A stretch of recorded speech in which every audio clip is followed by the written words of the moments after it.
Shalom saudara yang dikasihi Tuhan. Mari kita mulai meningkatkan iman kita kembali menjadi iman yang murni, yang sehat, dan yang suci, yang dibangun atas ajaran Yesus Kristus, menghasilkan karakter yaitu buah roh, bukan karunia-karunia saja.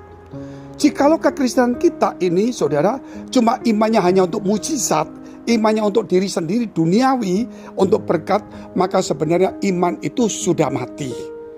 Kenapa? Karena perbuatan untuk memuliakan Tuhan, perbuatan dengan ketulusan untuk mencari Tuhan sungguh-sungguh itu tidak ada. Yang ada cuma mencari kepentingan sendiri. Seperti 10 orang kusta yang disuruh Tuhan berjalan menunjukkan imam-imam, di tengah jalan 9 orang kusta Israel itu sembuh tapi tidak kembali kepada Tuhan. Tetapi yang satu orang Samaria ini kembali kepada Tuhan. Sehingga Tuhan bertanya, bukankah 10, mana yang 9? Ternyata yang satu itu kembali orang Samaria.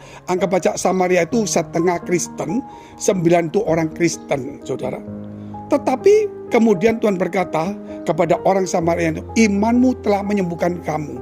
Di sini kita tahu bahwa sesungguhnya iman itu bisa ada 2 hal. Yang pertama, iman itu untuk kepentingan kita supaya sembuh, supaya mujizat, dapat berkat, itu nggak salah. Itu perlengkapan.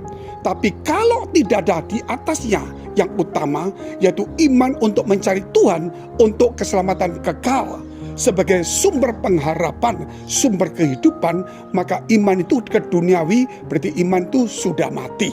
Kenapa? Karena iman itu pemberian Allah itu untuk kembali kepada Tuhan.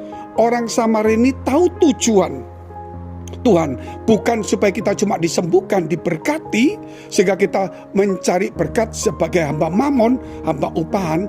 Tetapi orang Samaria tahu tujuan Tuhan adalah supaya diselamatkan. Sehingga Tuhan berkata, imanmu telah menyelamatkan kamu. Bukan cuma imanmu menyembuhkan kamu, imanmu memberkati kamu, tapi imanmu telah menyelamatkanmu. Saudara, apakah iman itu menyelamatkan kita sampai ke kekal, atau iman itu hanya cuman kita pakai untuk kesembuhan? Sebab itu banyak orang hari-hari terakhir ini, saudara, nampil khotbah begitu menarik dengan wajah yang bagus, media yang bagus, bukan untuk memuliakan Tuhan, kerap kali untuk dirinya sendiri. Sehingga dia sensasi, popularitas untuk namanya, hanya saudara pakai nama Tuhan tapi bukan untuk kemuliaan Tuhan. Ingat satu firman Tuhan, saya bacakan Yohanes pasal 6 ayat 25 sampai 27. Ketika orang banyak menemukan Yesus di seberang laut itu, mereka berkata kepadanya, Rabi, bila mana engkau tiba di sini? Yesus menjawab mereka, aku berkata kepadamu sesungguhnya kamu mencari aku bukan karena kamu telah melihat tanda-tanda. Apa itu tanda-tanda? Yaitu saudara, dia itu dari surga memberikan pengampunan dosa, hidup yang kekal. Tetapi kebanyakan orang lihatnya apa? Ulangi. Bukan karena kamu telah melihat tanda-tanda, melainkan karena kamu telah makan roti itu dan kamu kenyang. Ini orang cari Tuhan karena kepentingan, kebutuhan dirinya, bukan untuk keselamatan kekal.